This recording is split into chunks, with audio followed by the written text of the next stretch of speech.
this video, I'll be showing how to replace exhaust filters for Leybold's vacuum pump. According with the manual, exhaust filters should be replaced at least once a year or more often in the case of high pressure on the exhaust chamber or oil mist on the exhaust of the vacuum pump.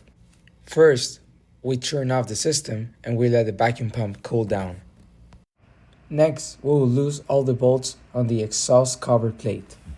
For this model, it is also necessary to take out the pressure sensor cap.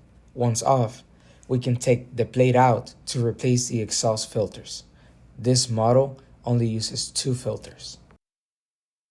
Once filters are off, we can check the floating valve.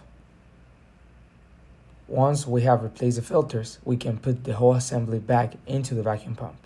Make sure the other end of the exhaust filters are fitting correctly. Once they're set, we can tighten everything back.